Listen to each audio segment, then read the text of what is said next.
अवघड असतं त्या गोष्टी. करिअर आणि पर्सनल बॅलन्स करणं खूप इम्पॉसिबल टास्क होतो कधी-कधी. तर नवीन लग्न झालेल्या ज्या मुली आहेत, त्यांच्यासाठी काय खास टिप्स देशील तू?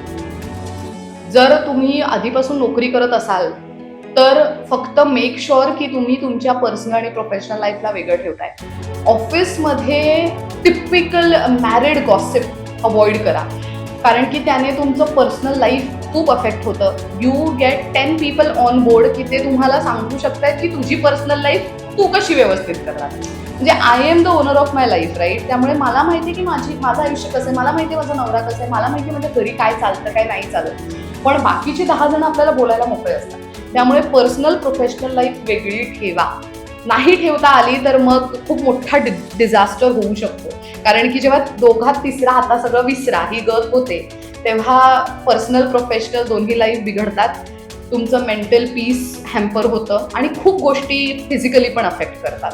सो हेच असेल की तुम्ही पर्सनल प्रोफेशनल लाईफ वेगळी ठेवा. कसं ठेवायचं it is all up to you. Right. प्रत्येकाची लाईफ वेगळी असते. आणि family should be your priority no matter what. आपण कमवतोय का फॅमिलीसाठी? आपण कमवतोय का 2 वेळेस व्यवस्थित पोटभर जेवता यावं ह्यासाठी? आपण का कमवतोय? का तर आपण छान कपडे घालावे, छान दिसावं ह्यासाठी? आपण का कमवतोय? तर एक चांगलं आयुष्य जगावं ह्यासाठी. जर तेच तुम्ही कॉम्प्रोमाइज करताय, it makes no sense to the money that you are earning, असं मला वाटतं. सो हा एक मेन टिप असेल. नमस्कार मंडळी, मी श्रद्धा पोटफोडे. तुम्ही पाहताय नवराष्ट्र. सध्या सगळीकडे नवरात्री खूप उत्साहात सुरू आहे आणि आपल्याकडे एक स्पेशल गेस्ट आली आहे. पूर्ण महाराष्ट्र तिचा चाहता आहे. तिची खरं तर ओळख करून देण्याची गरज नाही. तिची ओळख तिने स्वतः तयार केलेली आहे. खुद्द ऐश्वर्या पेवाल. एक एक ती लाईन जिची पूर्ण महाराष्ट्र वाट बघत असतो. प्लीज एकदा प्रेक्षकांसाठी होऊन जाऊ दे. ओके, सो पहिले मी असं म्हणायचे, हाय हॅलो नमस्कार, मी ऐश्वर्या पेवाल. आणि आता लग्न झाल्यानंतर मी असं म्हणते, हाय हॅलो नमस्कार, कसे आहेत सगळे? मी आहे ऐश्वर्या पेवाल नेमाडे. सो मी मोस्टली असं इंट्रोडक्शन देते आणि तुम्हा सगळ्यांचं खूप खूप स्वागत आहे.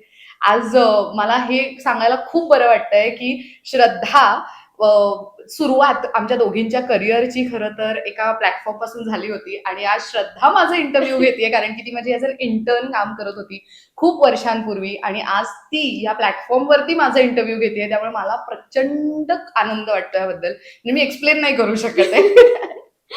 अ, खरं तर अलिबागची मुलगी मुंबईत आली शिक्षणासाठी. आणि नंतर आत्ताचा जो प्रवास आहे तुझा एक लाईफस्टाईल जर्नलिस्ट. तर मग ती जी मुलगी होती ऐश्वर्या आलेली मुंबईत, ती कशी होती आणि आत्ताची ऐश्वर्या पेवाल नेमाडे कशी आहे? आधीची म्हणजे ऑफकोर्स मी धाडसी होतेच. म्हणजे मी खूप असं टॉमबॉय असतात ना तसे एकदम आरेला कार्य करणारी.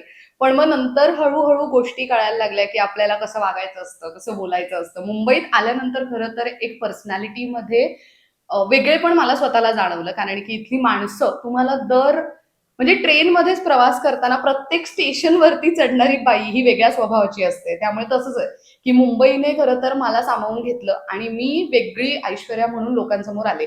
आधीची ऐश्वर्या ऑफकोर्स धाडसी होती, कारण की माझं फॅमिली बॅकग्राऊंडच तसं होतं. म्हणजे माझे आजोबा आर्मीमध्ये, माझे वडील नेव्हीमध्ये. त्यामुळे आम्हा सगळ्यांनाच तो एक कॉन्फिडन्स लेव्हल त्यावेळेला शिक्षणातनं पण खूप मिळाला होता. पण पुढे काय आणि कसं हे माहीत नव्हतं. पण मुंबईत आल्यानंतर खूप गोष्टी क्लिअर झाल्या, कारण की इथे प्रत्येक गोष्टीसाठी पर्याय निवडायची संधी मिळत बरोबर. गेली. आणि लोक ओळखायला लागल्यापासून मग ते फील व्हायला लागलं की अच्छा, आता आपण पब्लिकमध्ये आहोत, त्यामुळे असं चालायचंय, असं बोलायचंय. पण मी आहे तशीच आहे, आधी पण अशीच होते, आत्ताही तशीच आहे.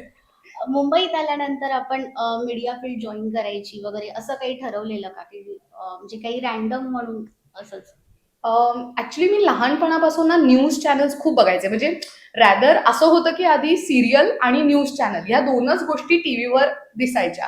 त्यामुळे खूपदा असं व्हायचं की माझ्या पप्पांच्या तोंडून असं निघायचं की तू खूप छान बोलते, तुझे शब्दोच्चार चांगले आहेत, तुझं बोलणं चांगलं आहे, अट्रॅक्टिव्ह वाटतं, अटेन्शन ग्रॅब करतं, मग तू का नाही असा प्रयत्न करत? मग मी शाळेत असताना बॅक बेंचर होते. म्हणजे शाळेत मी डान्स आणि गाणं या व्यतिरिक्त काही केलं नव्हतं ना. ते एलोक्युशन कॉम्पिटिशन्स असतात वगैरे किंवा काय, त्याच्यामध्ये ग्रुप डिस्कशन्स, काही संबंधच नव्हता. पण मग 11वी-12वीत गेल्यानंतर मला जाणवलं की ओके, आपण हे ट्राय करून बघूयात की कसं वाटतंय. मग मी एकदा फक्त वर्गामध्ये ते कॉम्पिटिशन होतं आणि ते मी जिंकले. त्यामुळे मला असं वाटलं की नाही, आता आपण थोडं थोडं प्रयत्न करू शकतो.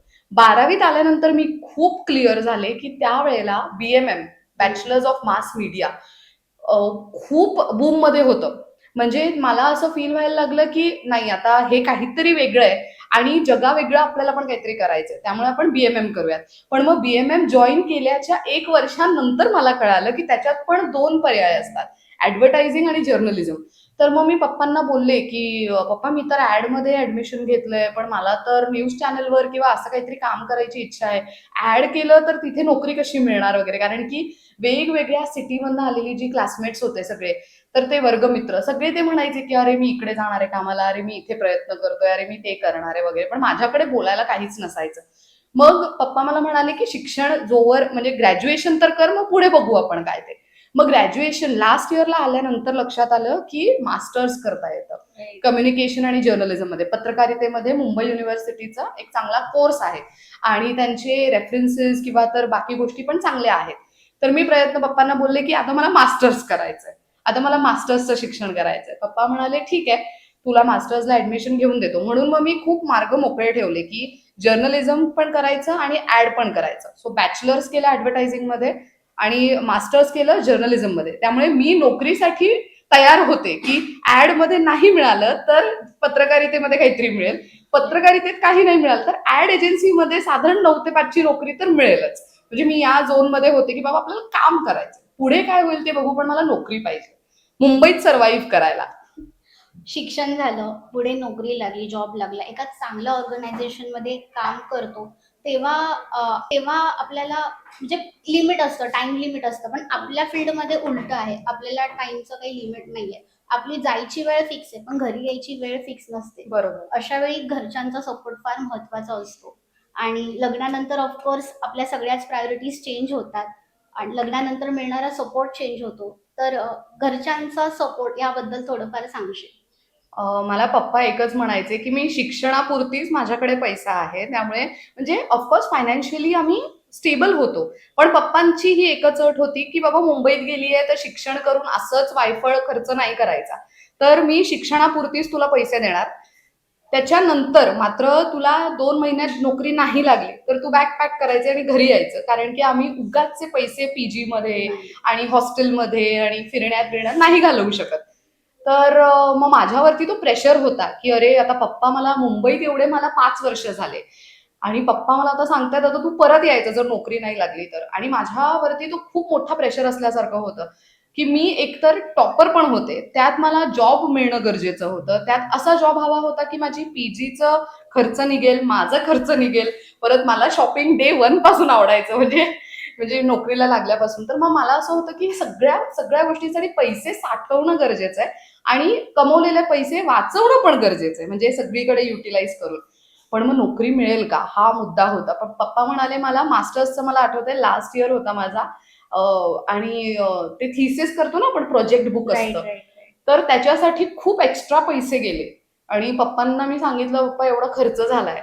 पप्पा म्हणाले, बघ हे लास्ट शेवटचे 2 महिने आम्ही तुला पैसे पुरवणार, त्याच्यानंतर 2 महिन्यांनी तुला जॉब नाही लागला तर घरी यायचं, कारण की आम्ही बाकी पैसे देणार नाही. तर मग मी प्रयत्न केला की आता ते प्रोजेक्टचं जे चालू आहे ना, त्याच्यामध्येच मी वेगवेगळ्या ऑर्गनायझेशन्समध्ये जाऊन इंटरव्ह्यूज द्यायला सुरुवात केली की मी फायनल इयरची स्टुडंट आहे आणि मला इंटर्नशिप तरी मिळू देत, निदान 5,000 रुपये मिळू देत, जेणेकरून माझा पीजीचा खर्च मी त्यातनं भागवेल.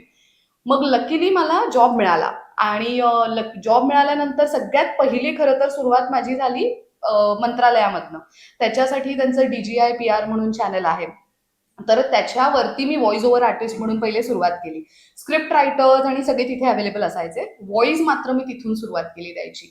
मग तिथे इंटर्नशिप केल्यानंतर लगेचच मला अपॉर्च्युनिटी आली सकाळ मीडियाची. मग मी घरापासून जवळ आणि त्यात पैसेही वाचणार की प्रवासाला पैसे जाणार नाहीत. मग मी खुश होते की मला पहिलाच पगार चांगला मिळतोय आणि हे, त्यामुळे पप्पा आणि मम्मी खुश होते की बाबा आम्ही फक्त शिक्षणासाठी पैसे देणार, बाकी पुढचं आयुष्य तुला जगायचं. सो सपोर्ट असा खंबीर त्यांनी दिला की बाबा तू घरी नाही बसायचं शिक्षण घेतल्यानंतर, you are suppose to work, you are suppose to earn, you are suppose to get independent financially. शिक्षण आणि बाकी खर्च आम्ही करू, पण एक आई वडील म्हणून त्यांनी मेंटल आणि फिजिकल सपोर्ट जो मला पहिल्यापासून दिला तो होताच. शिवाय माझ्या दादाने मला आठवतंय की त्याचा कोर्स चेंज केला जस्ट बिकॉज मला मुंबईत पैसे कमी पडत होते फीससाठी.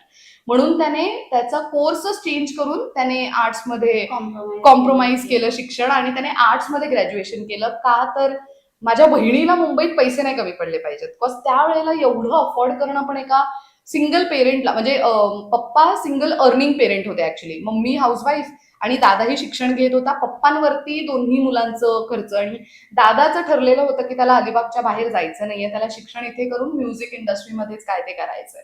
आणि माझं असं होतं की मी खूप अँबिशियस होते की मला पुढे जायचंय, मला शिक्षण मुंबईत वगैरे घ्यायचं असं. त्यामुळे त्याने कॉम्प्रोमाइज केलं शिक्षण. त्यामुळे मला त्या गोष्टीची खूप अशी म्हणजे जाण व्हायला लागली की माझ्यासाठी माझ्या घरच्यांनी एवढे कॉम्प्रोमाइजेस केलेत की पप्पा एकटे कमवते होते, आई हाऊसवाईफ, त्यात आई कुठे ना कुठेतरी पैसे साठवून मला कधीतरी एक्स्ट्राचे पैसे पाठवणं वगैरे. दादा माझा खर्च बऱ्यापैकी उचलायचा. त्यामुळे मला असं होतं की एक टाइम आल्यानंतर आपण आपलं स्वतःचं खर्च उचलणं गरजेचं आहे. घरचे तर आहेतच फायनान्शियली सपोर्टसाठी. सो हे एक होतं की त्यांनी मेंटल सपोर्ट खूप दिला.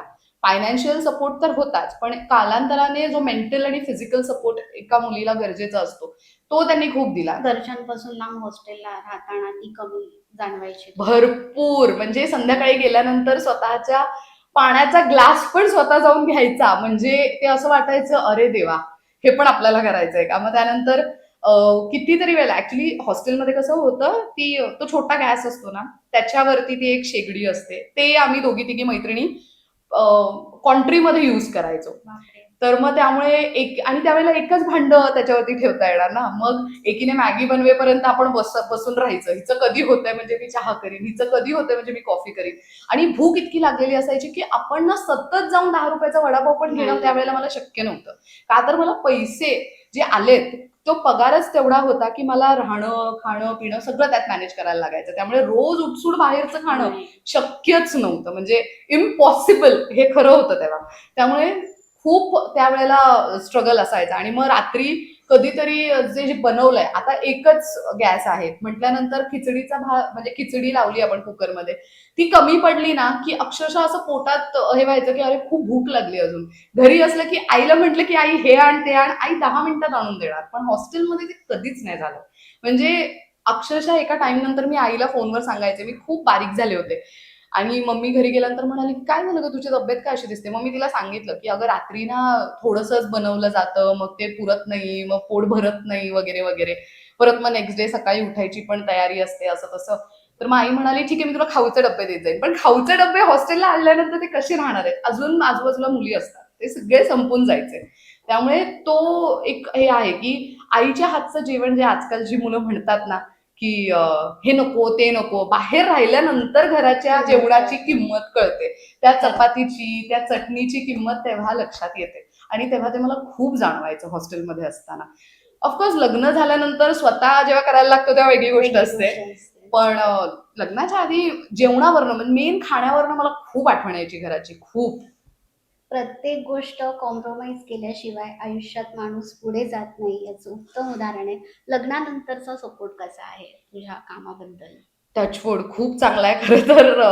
मी हा एक व्हिडिओ केला ऍक्च्युली ऑलरेडी. पण मी आणि माझा नवरा ओंकार आम्ही 14 वर्ष सोबत होतो. आम्ही स्कूलमेट्स होतो आणि 14 वर्ष आम्ही एकमेकांना डेट केलं आणि त्याच्यानंतर आम्ही डिसिजन घेतलं की now this is the right time to get married.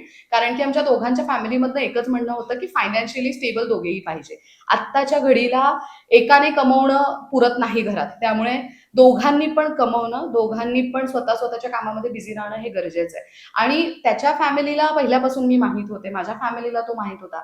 त्यामुळे आम्हाला असंच काही प्रॉब्लेम नाही आले लग्नामध्ये वगैरे. पण लग्नानंतर मात्र 2 महिने मला माहित नाही हे सगळ्या मुलींसोबत होतं की नाही, पण माझ्यासोबत झालं. 2 महिने आपण जी नोकरी करतो एवढ्या वर्षांपासून, त्याच्यामध्ये असं एका रात्रीत बदल झाल्यासारखं झालं मला की सकाळी उठायचंय स्वतःसाठी आपण ना नॉर्मल काहीही बनवून काहीही डब्यात भरून घेऊन जाऊ शकतो. पण आपल्यासोबत एक रिस्पॉन्सिबल पर्सन आहे, तोही सेम ड्युटी करतोय 9 ते 5 ची वगैरे. परत एवढ्या तासांचा प्रवास वगैरे करून येतोय, सकाळी 9ला निघतोय, रात्री 10ला घरी येतोय.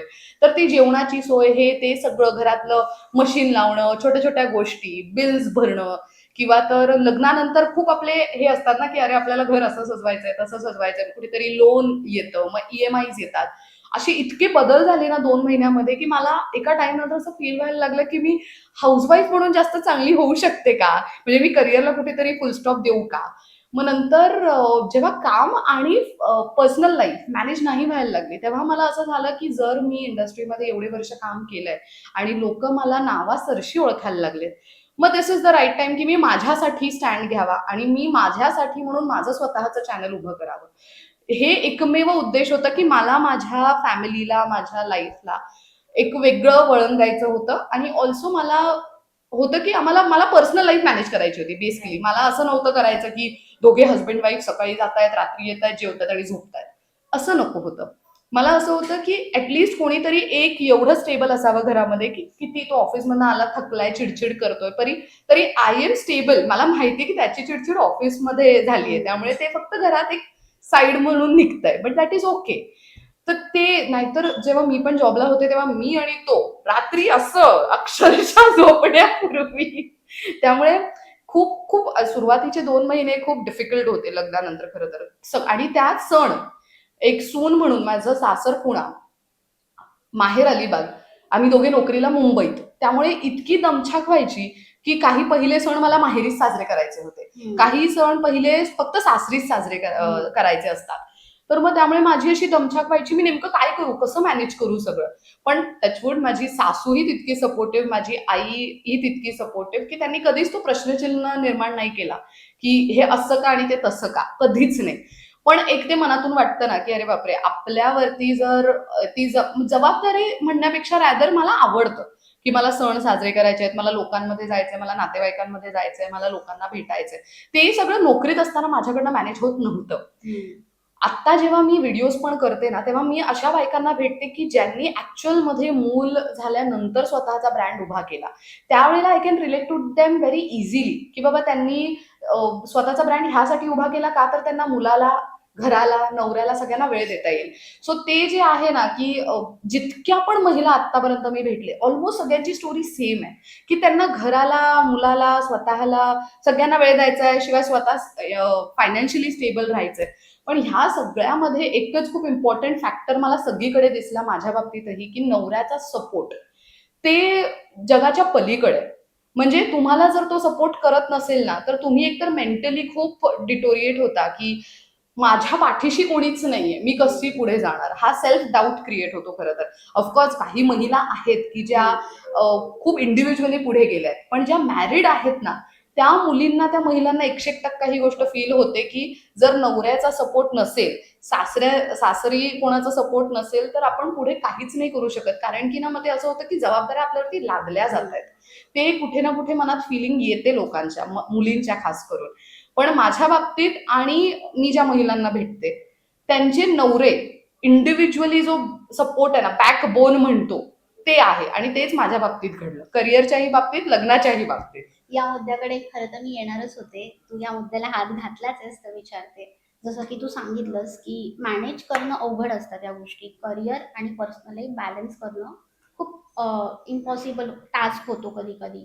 तर नवीन लग्न झालेल्या ज्या मुली आहेत, त्यांच्यासाठी काय खास टिप्स देशील तू? जर तुम्ही आधीपासून नोकरी करत असाल तर फक्त मेक शुअर की तुम्ही तुमच्या पर्सनल आणि प्रोफेशनल लाईफला वेगळं ठेवताय. ऑफिसमध्ये टिपिकल मॅरिड गॉसिप अवॉइड करा, कारण की त्याने तुमचं पर्सनल लाईफ खूप अफेक्ट होतं. You get 10 people on board की ते तुम्हाला सांगू शकतात की तुझी पर्सनल लाईफ तू कशी व्यवस्थित करणार. म्हणजे I am the owner of my life, right. त्यामुळे मला माहितीये की माझं आयुष्य कसं आहे, मला माहितीये माझा नवरा कसं आहे, मला माहितीये माझ्या घरी काय चालतं काय नाही चालत. पण बाकीचे 10 जण आपल्याला बोलायला मोकळे असतात. त्यामुळे पर्सनल प्रोफेशनल लाईफ वेगळी ठेवा. नाही ठेवता आली तर मग खूप मोठा डिझास्टर होऊ शकतो. कारण की जेव्हा दोघात तिसरा आता सगळं विसरा ही गत होते तेव्हा पर्सनल प्रोफेशनल दोन्ही लाईफ बिघडतात. तुमचं मेंटल पीस हॅम्पर होतं आणि खूप गोष्टी फिजिकली पण अफेक्ट करतात. सो हेच असेल की तुम्ही पर्सनल प्रोफेशनल लाईफ वेगळी ठेवा. कसं ठेवायचं it is all up to you. Right. प्रत्येकाची लाईफ वेगळी असते. आणि family should be your priority no matter what. आपण कमवतोय का फॅमिलीसाठी, आपण कमवतोय का 2 वेळेस तर व्यवस्थित पोटभर जेवता यावं ह्यासाठी, आपण का कमवतोय का तर आपण छान कपडे घालावे, छान दिसावं ह्यासाठी, आपण का कमवतोय तर एक चांगलं आयुष्य जगावं ह्यासाठी. जर तेच तुम्ही कॉम्प्रोमाइज करताय, it makes no sense to the money that you are earning, असं मला वाटतं. सो हा एक मेन टिप असेल. लाईफस्टाईल जर्नलिस्ट म्हणून एक तू स्वतः बेंचमार्क झाली आहेस, नवीन ब्लॉगर्ससाठी म्हण किंवा अपकमिंग जर्नलिस्टसाठी म्हण, तर सगळे तुला फॉलो करतात. घरगुती महिला म्हण किंवा आपल्यासारख्या महिला म्हण. तर जेव्हा तू शूटला बाहेर जातेस, तेव्हा तुला काय चॅलेंजेस फेस करावे लागतात? टाईमचा चॅलेंज खूप मोठा आहे, कारण की मी जसं सांगितलं, मी आता ऍक्च्युली आधी मी जे करत होते ना ते स्ट्रीट शॉपिंग खूप होतं. म्हणजे I was non for ₹200 kurta असं. पण आता मी 2 लाखाच्या साडीसाठी पण ओळखली जाते. तर तो एक गॅप खूप Gap. मोठा झाला, but that is fine. Audience खूप वेगळी आहे आणि तिन्ही म्हणजे फेसबुक, इंस्टाग्राम, युट्यूब तिन्हीवरती ऑडियन्सेस खूप वेगळे आहेत. त्यामुळे दॅट इज फाईन. बट एवढंच आहे की स्ट्रीटवर करत होते तेव्हा मला गर्दीची वेळ टाळून मग ते करायला लागायचं. एका वेळेला तर असं झालं की मी एकच व्हिडिओ एका दिवसात शूट केलाय दादरच्या स्ट्रीटवर दिवाळी दरम्यान, आणि त्या स्टॉलवरती एवढी गर्दी बिकॉज त्यांचे ऍक्च्युली प्रोडक्ट खूप चांगले होते. एवढी गर्दी की मी लिटरली 12ला शूट सुरू केलं, पण सतत कस्टमर येत आहेत आणि ते स्टॉल ओनर आहेत, त्यामुळे आपल्याला त्यांना नाही असं सांगतायत की बाबा तुम्ही सांगा कस्टमरला थांबायला. दुकानात आपण सांगू शकतो की बाबा तुम्ही शटर डाऊन करा किंवा करंटली क्लोज थोडा असं, थांबा. थोडं थांबा. पण स्ट्रीटवर तुम्ही हे नाही करू शकत, रस्त्यावर नाही करू शकत. त्यामुळे मी 12ला शूट सुरू केलं आणि मी 6:30 वाजता एक व्हिडिओ कम्प्लीट केलाय. म्हणजे इतकी गर्दी, इतकी लोक, आणि महिला तर ऑफकोर्स 10 मिनिटात खरेदी नाही करत, एक 15-20 मिनिटं, अर्धा तास एका स्टॉलवर घालवतात. हे कसं दिसेल, ते कसं दिसेल, मग खूप वेळ गेला होता. सो हा एक खूप मोठा चॅलेंज आहे स्ट्रीटवर शूट करण्याचा. आणि स्टोअरचं म्हणशील तर काही महिला अशा आहेत की त्यांना कधी कधी फक्त त्यांचं प्रोडक्ट प्रमोट करायचं असतं. काही महिला अशा आहेत की त्यांना असं वाटतं की ऐश्वर्या तुझ्या हातातलं प्रोडक्ट विकलं जाईल म्हणून मला व्हिडिओ करायचा आहे. आणि काही वेळेला अशा महिला आहेत की आम्ही तर युट्यूबर सोबत व्हिडिओ करतो, तुम्ही या आणि करा. सो असे वेगवेगळ्या माइंडसेटची माणसं पण आहेत की ते मला मग कुठेतरी चॅलेंज वाटतं की जर ह्या क्रिएटरने व्हिडिओ केला आणि मी पण करते, मग माझ्यात आणि त्यांच्यात काय वेगळं आहे, कारण की प्रोडक्ट तर सेमच आहे ना. मग कधी कधी असं होतं की मग नको करायला ह्यांचा व्हिडिओ. मग मी बऱ्याच म्हणजे माझ्या आत्ता पर्सनल चॅनलवरती if you go and see खूप लिमिटेड क्लायंट्स आहेत. मी कुठला पण उठसूट व्हिडिओ करत नाहीये आधीसारखा. आणि ऑडियन्स पण मी असा धरून ठेवलाय की त्यांना माहितीये की ऐश्वर्या कसे व्हिडिओज करते. त्यामुळे मी लिमिटेड व्हिडिओज, आणि मी त्या ना गेम किंवा तर त्या रेसमध्येच नाही आहेत की सबस्क्रायबर वाढवायचे आहेत, फॉलोअर्स वाढवायचे आहेत, पैसे जास्त कमवायचे आहेत. नाही, मला असे पैसे मिळाले की त्यातनं माझं सगळं खर्च आत्ताही भागतंय. I am okay, I am fine, I am happy. पण मला त्या रेसमध्ये नाही पळायचंय. त्यामुळे हे चॅलेंज खूप मोठं आहे माझ्याकडे की म्हणजे बरेच लोक म्हणतात की अगं तू एवढा वेल नोन फेस आहे तरी तुझं फॉलोअर बेस कमी आहे. तर आय फील की अच्छा ठीक आहे, म्हणजे तुम्ही फॉलोअरकडे बघताय. इंस्टाग्राम फॉलोअर्स मॅटर नाही करत. हा, नाही करत, म्हणजे ते नंबर्सच मॅटर नाही करत. पण तरी म्हणजे, आणि त्यावरनं पण तुम्ही जेव्हा से फॉर एक्झाम्पल एक्झिबिशन्स, आता मी एका एक्झिबिशनला गेले होते, तिथे तिचे फॉलोअर होते साधारण 8 ते 9 लाखाच्या आसपास, आणि तिला बजेट पण खूप हायर देण्यात आला होता कम्पेअर्ड टू आम्ही ज्यांचे 1 लाखापेक्षा कमी फॉलोअर्स आहेत इंस्टाग्रामवर. पण आम्ही जास्त वेल नोन आहोत प्रत्येक स्टॉल ओनरवर मध्ये. म्हणजे प्रत्येक स्टॉल ओनर आम्हाला नावाने हाक मारतं की ऐश्वर्या ये, ऐश्वर्या हे घे, ऐश्वर्या हा व्हिडिओमध्ये दाखव प्रोडक्ट, हे कर. पण त्या मुलीला कोणीच ओळखत नव्हतं तिथे. पण तरी तिला बजेट हायर का होता? Just because of her followers. जर म्हणजे मला असं झालं की ठीक आहे, फॉलोअर्स जर एवढे मॅटर करतात तर मग ते फॉलोअर्स तेवढी गर्दी का नाही करत तुमच्या एक्झिबिशनमध्ये? ते फॉलोअर्स प्रोडक्ट्स विकत का नाही घेत मग तेवढे? माझ्या व्हिडिओजमध्ये मी प्रयत्न करते लोकांनी 5 लोकांनी बघू दे, नाही तर 500 किंवा 5 लाख लोकांनी, पण प्रोडक्ट विकत घेणं गरजेचं आहे. माझं ओनली मोटिव्ह इज की येणारा प्रत्येक व्ह्युअर हा कन्झ्युमर मध्ये कन्वर्ट झाला पाहिजे. म्हणजे मी त्या हेतूने काम करते, बाकीच्यांचं मला माहित नाही आणि मला त्या रेसमध्ये पडायचं पण नाहीये. उगाच त्या सोशल मीडियाच्या रेसमध्ये पडून मेंटल पीस हॅम्पर करण्यात मला काही अर्थ वाटत नाही. दादर मार्केट म्हटलं की ऐश्वर्या पेवालचा एक वेगळाच ऑरा आहे दादरमध्ये. आणि आय सॉ द बॅनर जिथे तुझा पहिला मी बॅनर बघितला होता हो. त्या स्टॉलच्या इथे आणि बघितलं की लोक अक्षरशः गर्दी करतात की मॅम एक सेल्फी, मॅम एक सेल्फी. तर तो मोमेंट काय असतो? म्हणजे खरं तर देवाचीच कृपा म्हणेन मी, की मी कधीच प्लॅन नव्हतं केलं. म्हणजे मी सांगितलं ना सुरुवातीला, की न्यूज चॅनलवरती दिसायचं. म्हणजे ते प्रॉपर न्यूज रिपोर्टर्सचे कपडे घालायचे आणि मस्त त्या सेटअपमध्ये न्यूज द्यायची वगैरे. मी ह्या झोनमध्ये शिक्षण घेत होते. कधी आयुष्य स्वतःचा मार्ग काढत गेलं कळलं नाही. मुंबईत कसे कसे मला ऑपॉर्च्युनिटीज येत गेले मला कळलं नाही. सगळ्यात पहिला सेल्फी घेणारी पण मुलगी माझ्या अजून नजरेसमोर आहे. आणि तेव्हा मला एक मिनिट असं फील झालं, की काय हिने माझ्यासोबत सेल्फी काढला म्हणजे का? आणि तिने काढल्यानंतर अजून 2-3 दिवसांनी अजून लोकांनी तिथे सेल्फी काढायला सुरुवात केली. मग कळायला लागलं आणि जेव्हा लोक सेल्फी काढायचे, फक्त सेल्फी नाही काढायचे. ते लोकांना मी हॅशटॅग कामाची पावती असं राईट, टाकते. राईट. तर ते खूप म्हणायचे पण, की "अगं तुझा व्हिडिओ बघून ना मी ही खरेदी केली. अगं तुझा व्हिडिओ बघून ना मी हे केलं." मग त्यात एक अशी पण लेडी आली होती, की मला तिने जो सेल्फी मागितला तो माझ्या कायम लक्षात राहण्यासारखा आहे. एक ब्लाइंड मुलगी. ती फक्त ऐकून शॉपिंगला गेली होती आणि मी त्या स्टोअरमध्ये शूट करायला गेले होते. म्हणजे तो कोइन्सिडन्स होता, की ती ऑलरेडी त्या दुकानात खरेदी करतेय. मी शूट टायमिंगला गेले तिकडे शूट करायला आणि त्या स्टोअरमध्ये ती जी ताई होती ती मला म्हणाली, की "अगं ऐश्वर्या तुझा व्हिडिओ बघून ही आली आहे." म्हटलं, "अरे वाह! छान मस्त." असं एवढंच मी बोलले आणि मी माझं माईक, कॅमेरा सेटअप सुरू केला. तर नंतर लक्षात आलं माझ्या, की ती ब्लाइंड आहे आणि ती फक्त ऐकून, ती हेडफोनवरती ऐकून ती ॲड्रेस शोधत गेलीये त्या दुकानात आणि तिने स्वतःसाठी, आईसाठी, बहिणीसाठी खरेदी केलीये. तिने लिटरली म्हणजे मला अंगावरती काटा आला हे बघून, की असे पण फॅन्स आहेत आपले.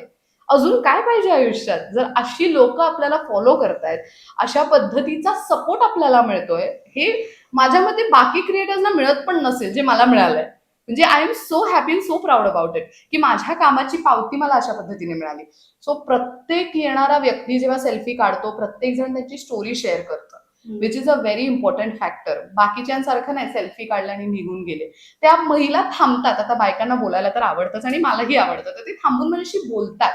तर ते मला जास्त आवडतं आणि काही बायका पण अशा आहेत, की त्यांनी मला सजेशन दिलंय, "ऐश्वर्या, त्या दुकानात जाऊ नको हां. त्या माणसाने आमच्याशी नीट वागणूक नाही केली आहे" वगैरे. म्हणजे हे पण किस्से घडलेत.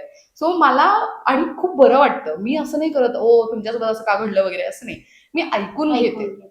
मला ते आवडतं, की ते समोरून मी कुठे ओळखते त्यांना, मी नाही ओळखत. पण तरी सुद्धा ते लोकं एवढं मनापासून माझ्याशी बोलतात ना, मला खूप बरं वाटतं.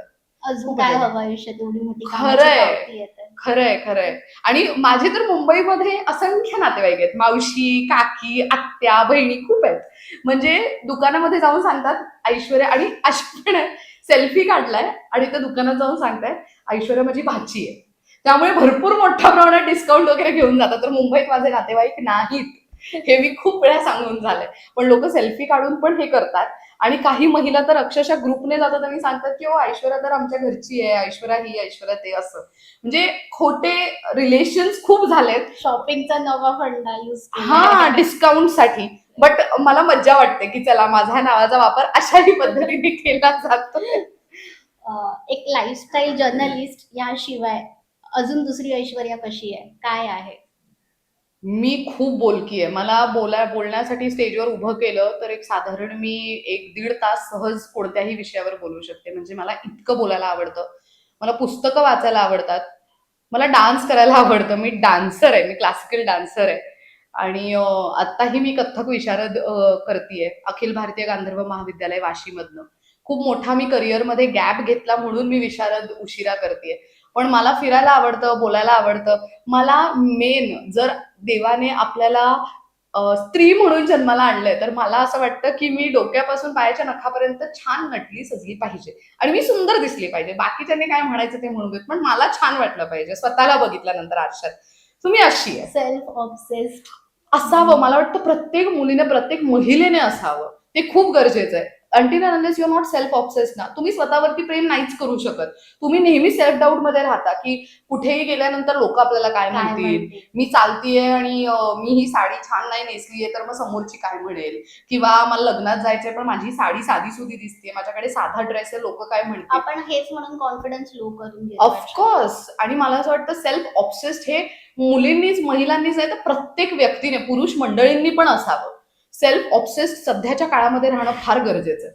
नाहीतर तुम्ही ते again social media just because, म्हणजे हा किस्सा तर खूप कमाल आहे. माझ्या मैत्रिणी फिरायला जात आहेत आणि माझ्या नवऱ्याचे पण मित्र फिरायला जात आहेत, जस्ट बिकॉज त्यांना बघून आम्हाला दोघांना कधीच नाही वाटत हे. का? कारण की we know we have other responsibilities. पण माझ्या अशा पण मैत्रिणी आहेत की त्या मला फोन करून सांगतात, तुला माहितीये ती आज इकडे फिरायला गेली, यार मला पण जायचं होतं, मला नाही घेऊन गेले. ठीक आहे, इट्स ओके. प्रत्येकाची लाईफ आहे, प्रत्येकाचं माइंडसेट वेगळं आहे, प्रत्येकाचे फ्रेंड सर्कल वेगळे, इट्स ओके. लोक, म्हणून मी म्हणते, जर लोक तुम्हाला जर ह्या गोष्टीमध्ये वाईट वाटतं ना की त्यांनी विचारलं नाही, त्यांनी केलं नाही, सो बी सेल्फ ऑब्सेस्ड. स्वतःच खुश राहा, स्वतःवरतीच प्रेम करा, जेणेकरून तुम्हाला अपेक्षाच कोणाकडनं ठेवायची गरज नाही. सिम्पल फंडा ऑफ बिंग हॅप्पी सध्याच्या काळात खूप गरजेचं आहे.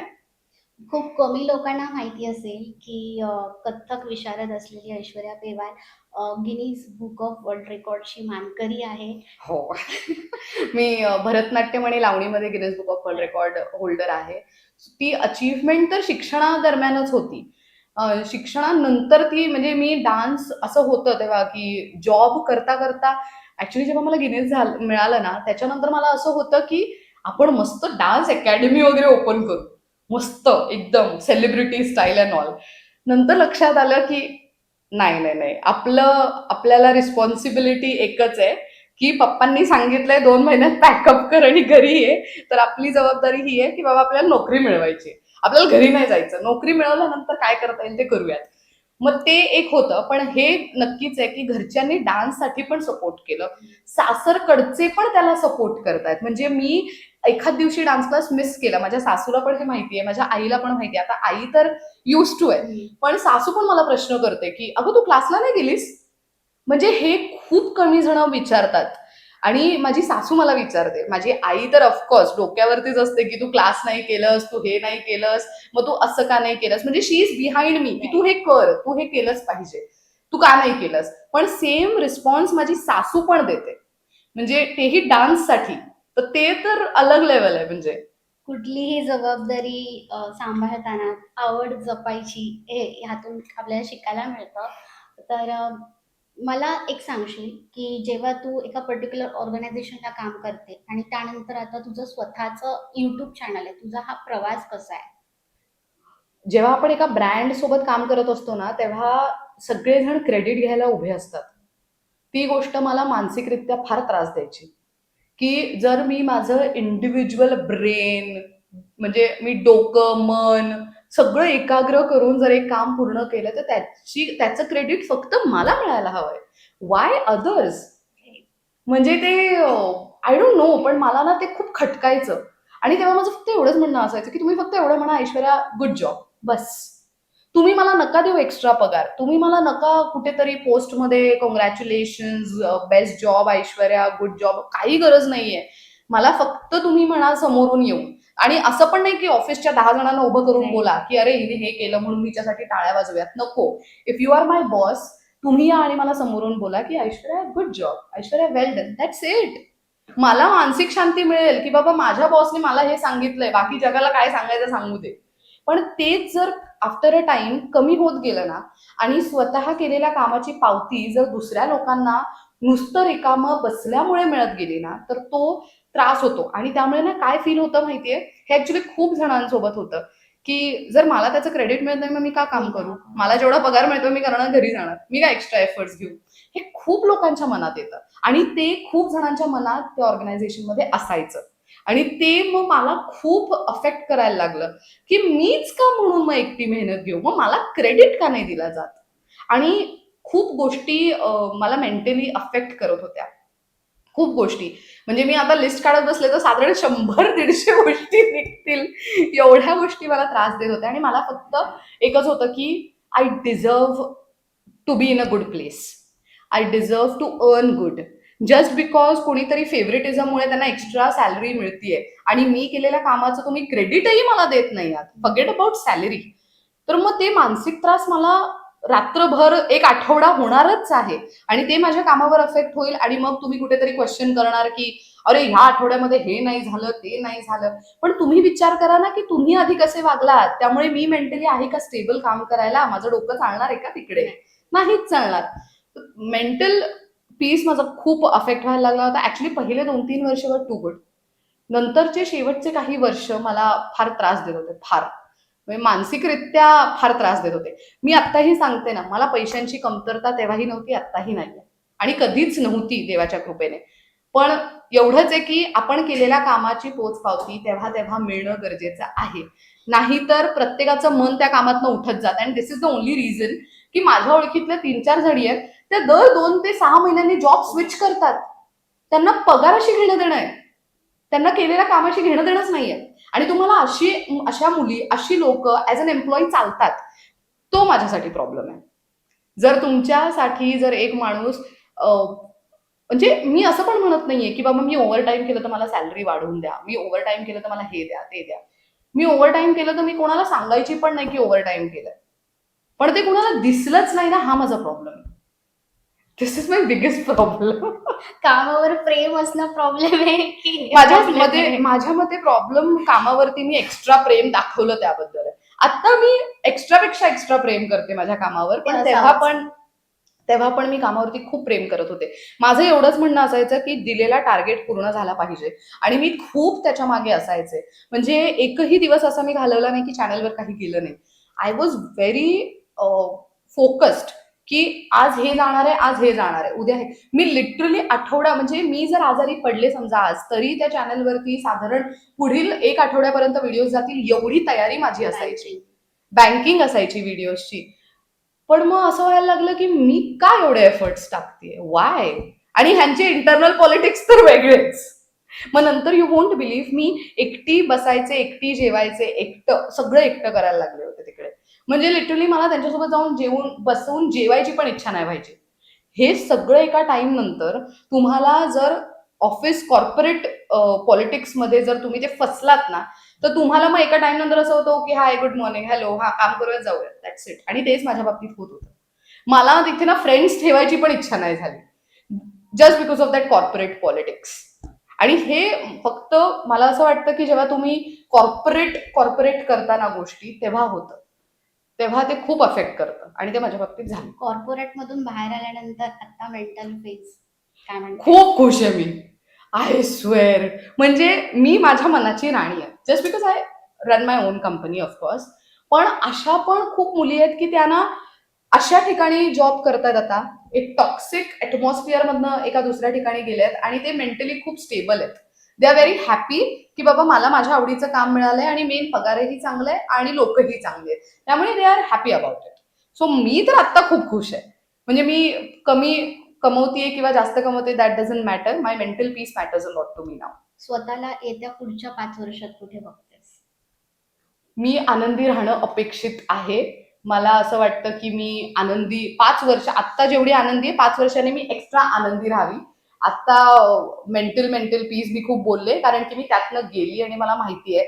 सो 5 वर्षांनी असं नाहीये माझं की मोठी गाडी हवी, मोठा बंगला हवाय. ते कालांतराने प्रत्येकाच्या आयुष्यात होणार आहे आणि माझ्याही होईल ऑफकोर्स. पण मला 5 वर्षांनी डबल आनंदी राहायचंय, दॅट्स इट. नवरात्री आहे, तर सगळ्या महिलांना तुझ्यातर्फे काय संदेश देशील? चिडचिड कमी करा प्लीज. खूप महिलांना मला मनापासून सांगायचंय की तुमची चिडचिड होते छोट्या छोट्या गोष्टींवर. ऑफकोर्स हेल्थ इश्यूजमुळे ती होत असेल तर प्लीज जा डॉक्टर कन्सल्ट करा. माझी पण व्हायची, बिकॉज मला थायरॉइड डिटेक्ट झालं. तर थायरॉइड डिटेक्ट झाल्यानंतर माझ्या लक्षात आलं की माझी एवढी चिडचिड का व्हायची. तर कधी कधी अशा गोष्टी आपल्यासोबत घडत असतात की आपल्याला माहीतच नसतं की हे आपल्यासोबत घडतंय म्हणून.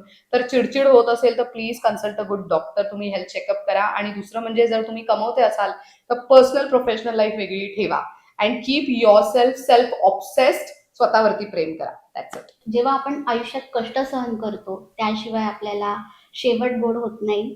खरंय. आणि आणि अशी घडली ऐश्वर्या पेवाल आणि तिने तिच्या आयुष्यातल्या काही गोष्टी सांगितल्या ज्या शिकण्यासारख्या आहेत खरं तर महिलांनी त्या अप्लाय केल्या पाहिजे डेली लाईफमध्ये. खरं तर प्रत्येक जी नवीन मुलगी जॉईन होते जॉबला आणि घरगुती महिला आहेत त्यांना त्या खरं तर तुला फॉलो करतात, तू सांगितलेल्या गोष्टी फॉलो करतात. का तर ट्रस्टवरती स्टेटमेंट बनलेलं आहे की बाबा हे ऐश्वर्या पेवालने सांगितले आणि आम्ही तिला फॉलो करतो. तर अशी सगळ्यांची तुमची आमची ऐश्वर्या पेवाल हिच्यासोबतची खास मुलाखत आता मी समाप्त करते. धन्यवाद. थँक्यू. चॅनलला सबस्क्राईब करा जाण्याआधी सांगते.